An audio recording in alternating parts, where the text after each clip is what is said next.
7월 15일 화요일 하나님 말씀 디모데전서 5장 17절부터 25절입니다.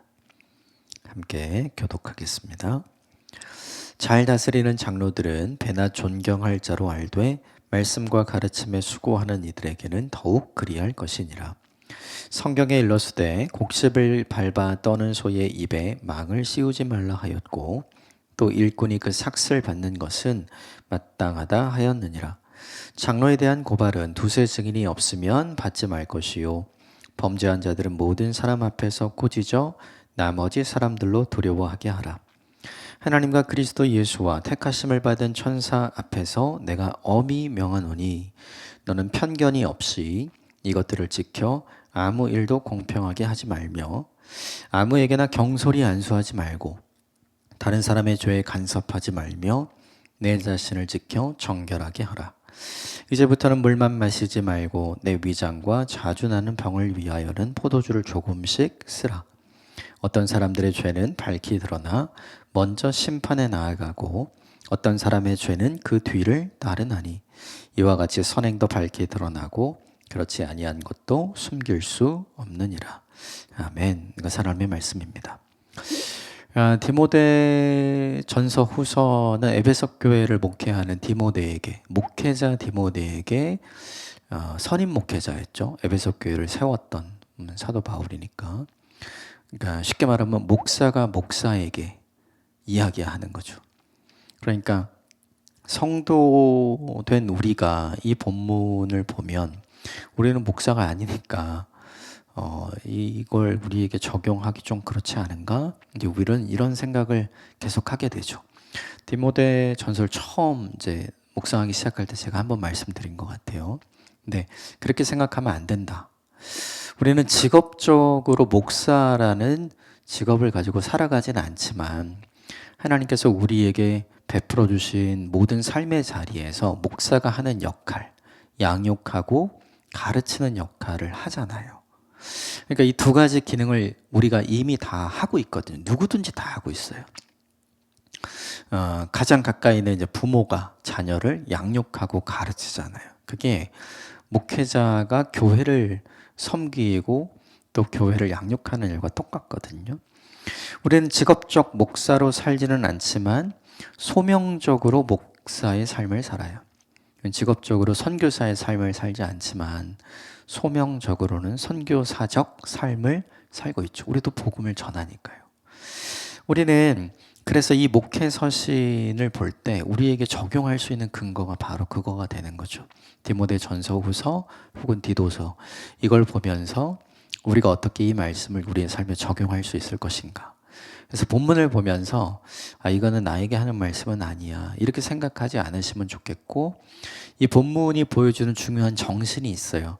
그 정신을 그냥 우리에게 적용하면 되겠다, 이렇게 생각을 하시고 본문을 보시면 너무 좋겠습니다. 오늘 본문에는 그 초대교회를 섬겼던, 그러니까 목회자 디모데와 함께 에베소 교회를 섬겼던 초대교회 리더십에 관한 이야기가 등장을 해요.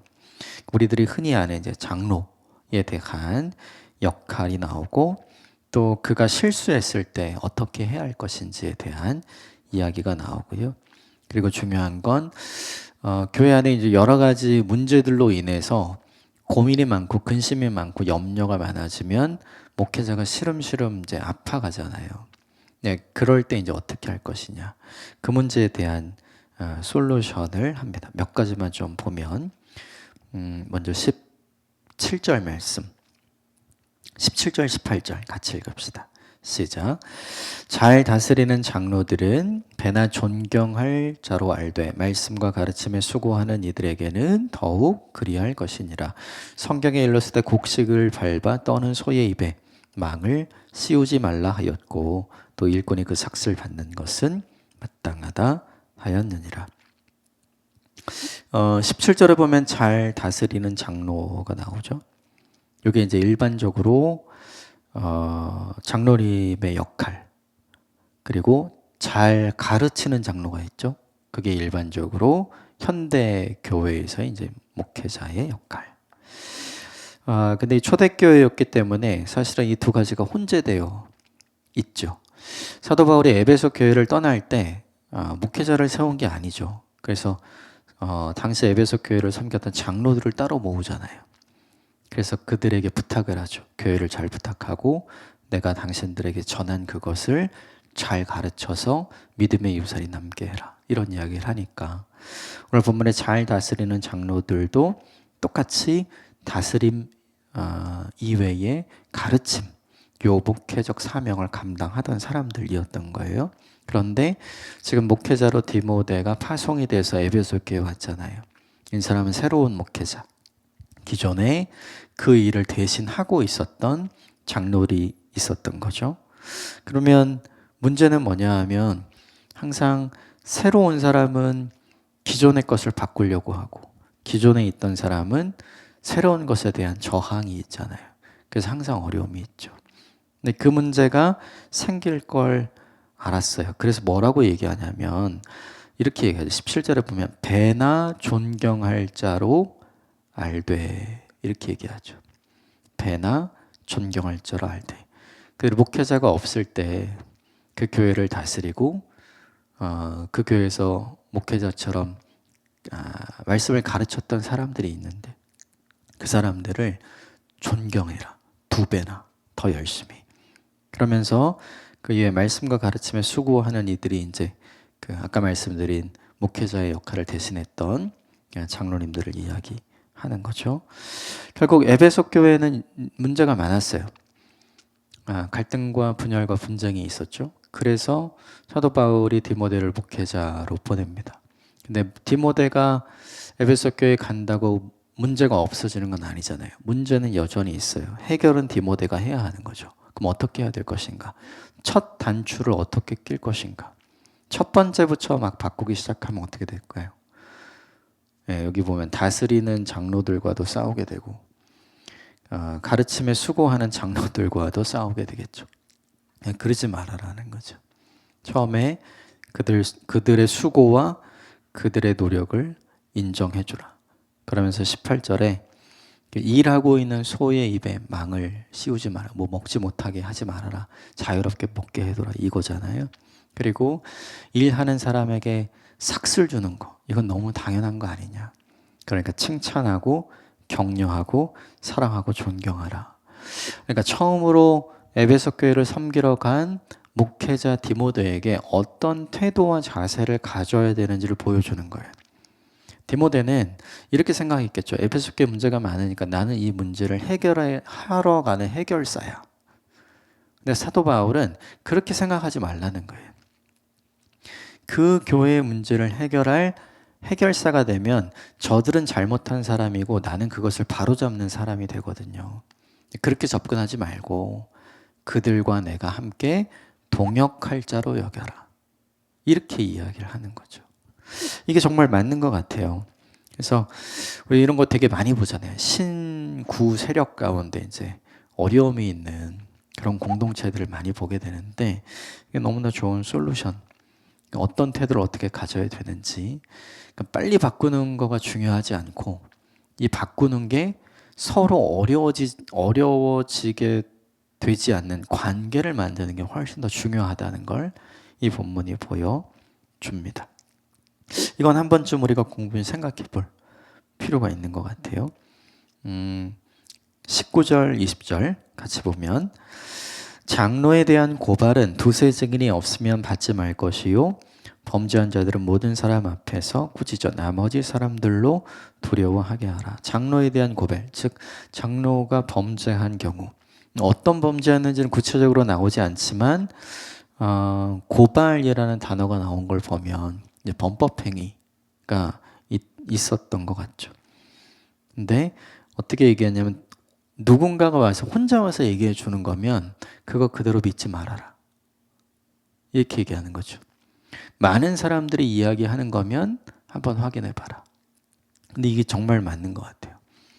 새로운 목회자가 오면 가장 먼저 접근해서 이 사람은 이렇고 이 사람은 이렇고 이 사람은 이렇고 마치 자기가 굉장히 좋은 사람인 것처럼 좋은 정보를 알려주는 사람들이 있거든요.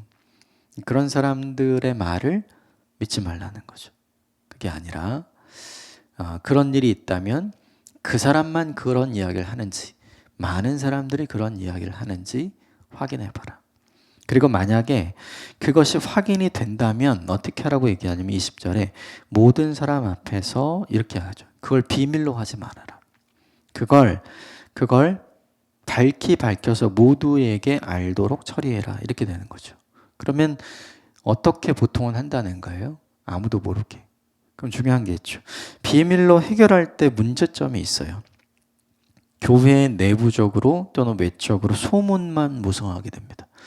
누가 어떻게 뭘 했는지에 관해서 이상한 소문들만, 명확하지 않은 소문들만 많아지는 거죠. 소문들이 많아지면 어떻게 돼요? 그게 다툼의 빌미가 됩니다. 근데 이거를 다 알려주면 어떻게 됩니까? 얘기할 게 없어요. 팩트가 있으니까. 그러니까 불필요한 말을 만들지 않아도 되는 거죠. 또 하나는 조용히 이걸 처리하면 그 조용히 처리한 사실을 나중에 사람들이 알면 어떻게 돼요? 왜 당신 우리한테 알리지 않고 이 일을 조용히 처리했냐? 당신 우리 무시하냐? 당신 우리를 뭘로 보는 거냐? 이렇게 오히려 역으로 되치게 당할 수 있거든요. 그러니까 그런 공격의 빌미를 주지 않게 하기 위해서 좋은 일을 하고도 역풍 맞을 수 있는 거거든요. 그렇게 하지 않도록 제 목회적인 팁을 주는 거죠. 이것도 우리에게 적용해 볼 필요가 있는 것 같아요. 이렇다더라 저렇다더라 혼자 와서 이런저런 얘기해 주는 사람 많잖아요. 별로 신뢰하지 마시고 멀리 하십시오. 만약에 많은 사람들이 그런 이야기를 한다면 그럼 곰곰이 생각해 볼 필요는 있는 것 같고 또 그 문제를 정리하고 해결하기 위해서 필요한 경우가 아니라면 특별히 정말 그 사람을 보호하기 위해 필요한 경우가 아니라면 모든 사람들이 알게 투명하게 공정하게 처리하는 것이 훨씬 더 좋겠죠. 21절 말씀 같이 볼까요? 시작. 하나님과 그리스도 예수의 택하심을 받은 천사들 앞에서 내가 엄히 명하노니 너는 편견이 없이 이것들을 지켜 아무 일도 불공평하게 하지 말며. 19절과 20절에 있는 일들을 어떻게 해결할 것인가? 편견 없이 해라. 즉 한쪽 말만 듣고 하지 마라. 아까 말씀드렸던 거 그게 나오죠. 두 번째는 불공평하게 하지 말라. 자, 보는 눈이 없으면 불공평하게 할 수 있어요. 그런데 보는 눈이 많으면 불공평하게 할 수 없죠. 그래서 20절에 있는 것처럼 모든 사람 앞에서 다 드러내서 해라. 이렇게 이야기를 하죠. 중요한 건 19절부터 21절까지는 사실 이런 게 없으면 좋은 거잖아요. 이런 게 없는 교회가 좋은 거잖아요. 근데 불행히도 이런 게 많죠. 그럴 때 우리가 어떻게 해야 할 것인가? 이 본문이 우리에게 길잡이가 되죠. 자, 그 이후에 22절부터 나오는 게 보면 교회를 섬기는 목회자로 이제 현실적으로 부딪히는 몇 가지 문제가 있거든요. 오늘 본문은 세 가지가 나오는데 그것을 어떻게 할 것인가? 자, 먼저 22절 같이 보면 아무에게나 경솔히 안수하지 말고 다른 사람의 죄에 간섭하지 말며 내 자신을 지켜 정결하게 하라. 아무에게나 경솔히 안수하지 말고 이게 리더를 아무나 세우지 말라는 의미도 있고요. 보통 안수할 때는 손을 대잖아요. 함부로 만지지 말라는 뜻도 돼요. 두 가지가. 이거는 요즘에도 동일하게 적용이 되는 것 같아요.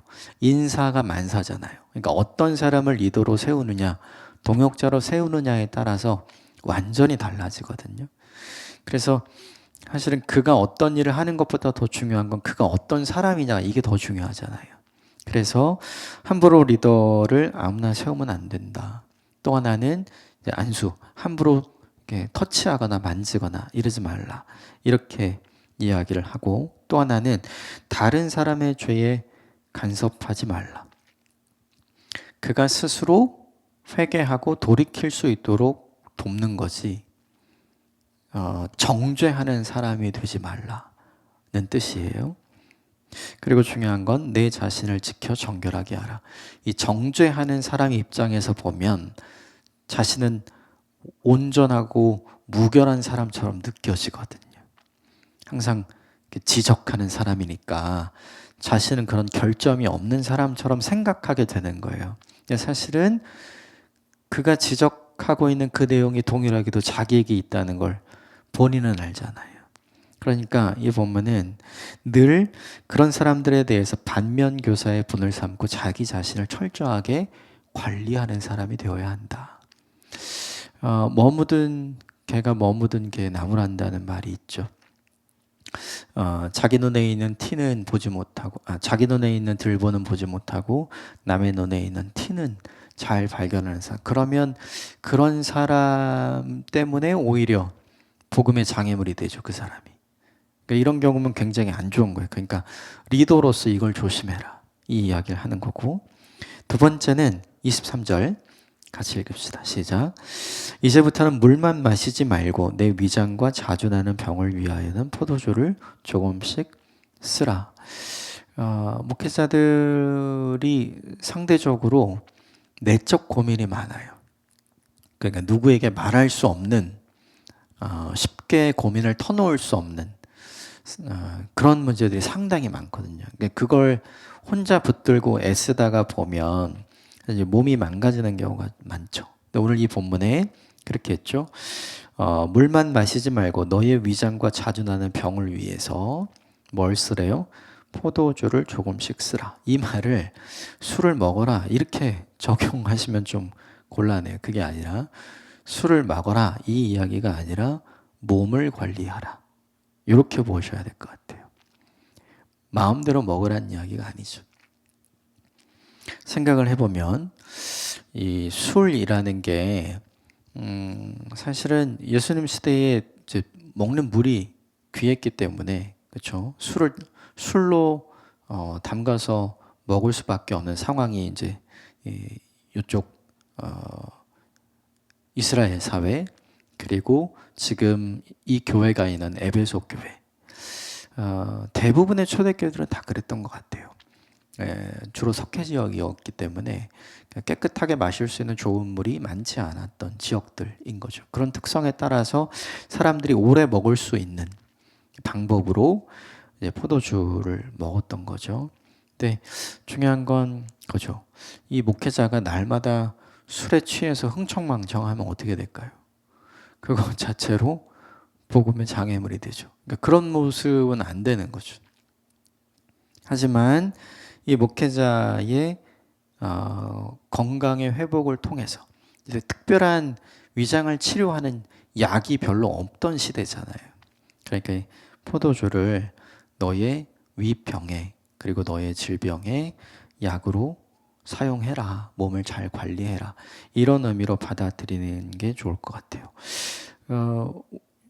약간 이렇게 신앙의 결벽주의적인 성향을 가지신 분들이 이건 반드시 해야 되고 이건 반드시 하면 안 되고 한국에 특히 그런 게 많은 것 같아요.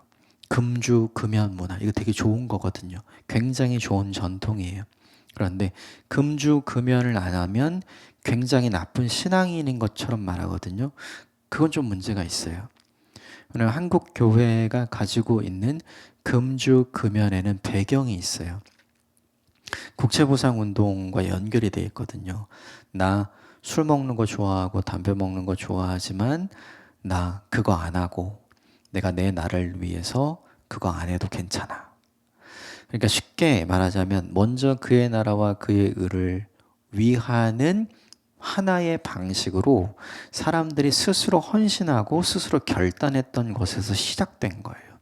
물론 그 전에 농휴기에 사람들의 일상이 어떤지를 선교사들이 보고 굉장히 충격을 받아서 그런 것도 있지만 그건 이제 한국 교회의 초창기 모습이었고 본격적으로 한국 교회가 금주와 금연을 널리 알리면서 굉장히 자랑스럽게 생각하고 자부심을 가졌던 건 국채보상운동과 연결되면서부터거든요. 그래서 나 이거 좋아하고 할 수 있지만 내가 내 나라를 사랑하는 마음으로 내가 하나님을 사랑하는 마음으로 나라를 더 사랑할 거야. 희생하고 헌신하는 것으로 시작이 됐어요. 그래서 그걸 굉장히 자랑스럽게 여겼고 자부심을 가진 거죠. 근데 지금 요게 이제 많이 퇴색된 것 같아요. 이걸 하면 안 좋은 신앙인, 이걸 안 하면 좋은 신앙인. 근데 중요한 건 이걸 안 하면서도 더 나쁜 그리스도인이 얼마나 많습니까? 그렇잖아요. 그러니까 이걸 이제 그렇게 확대해서 이 본문을 보실 필요는 없을 것 같고, 우리가 우리 몸을 위해서, 우리 몸을 관리하기 위해서 적절하게 오늘 본문에 술을 사용하는 것, 이걸 사도 바울이 권하고 있잖아요. 네, 이게 왜 이걸 권하는지에 대한 동기, 이유를 충분히 생각하고 딱 그 선에서 이 본문을 적용하면 될 것 같아요. 자, 24절 같이 봅시다. 시작. 어떤 사람들의 죄는 밝히 드러나 먼저 심판에 나아가고 어떤 사람들의 죄는 그 죄를 따르리니. 25절. 이와 같이 선행도 밝히 드러나고 그렇지 아니한 것도 숨길 수 없느니라. 시간이 지나면 반드시 드러나게 되는 일이 있다는 거죠. 이 본문에서는 그 시간이 충분히 드러나기 전에 조급하게 먼저 판단하고 결정해서 실수하지 말아라. 지금 이 이야기를 하는 거예요. 목회자가 하는 일들, 많은 일들 중에 이것과 관련된 일이 있겠죠. 보통 사람들은 다 자기 입장에서 얘기하잖아요. 그러니까 사실을 얘기하는 게 아니라 자기에게 유리한 사실만 얘기하거든요. 자기에게 불리한 사실은 얘기하지 않아요. 분명 거짓말은 아니에요. 거짓말은 아닌데 결과적으로 보면 나에게 유리한 것만 이야기했기 때문에 사실은 거짓말과 비슷한 효과가 생기는 거죠. 그걸 듣고 있는 사람들에게 거짓말은 안 했지만 거짓말을 한 것처럼 그 사람들이 이해하게 되니까. 그러니까 이런 것들이 굉장히 많았던 거죠. 그래서 시간이 지나면 안 좋은 것은 안 좋은 것대로, 좋은 것은 좋은 것대로 다 드러나게 되니까 조급하게 판단해서 한쪽 편을 든다던가 이렇게 해서 실수하지 말아라. 이런 이야기를 본문에서 하죠. 근데 몇 가지를 함께 쭉 다 나눴죠. 오늘 본문에서 가장 이렇게 나누고 우리에게 적용하고 싶은 거, 그것은 뭐냐 하면 그 19절과 20절과 21절에 나온 내용이에요. 누군가의 범죄함에 대해서, 실수는 뭐 눈 감아 줄 수 있지만 범죄함에 대해서 이걸 조용히 덮고 갈 것이냐 아니면 다 드러내서 편견 없이 공정하게 진행할 것인가, 어떤 것이 우리에게 좋은 것인가. 드러내서 피해자가 굉장히 위험해지는 경우라면 물론 보호해야 되겠지만, 그런 경우가 아니라면 모두가 다 아는 방식으로 투명하고 공정하게 진행하는 것이 훨씬 더 중요하죠. 쉽게 말하면 상식이 통하는 교회가 되도록 만드는 게 중요하다. 이 본문이 우리에게 되게 중요한 것 같아요.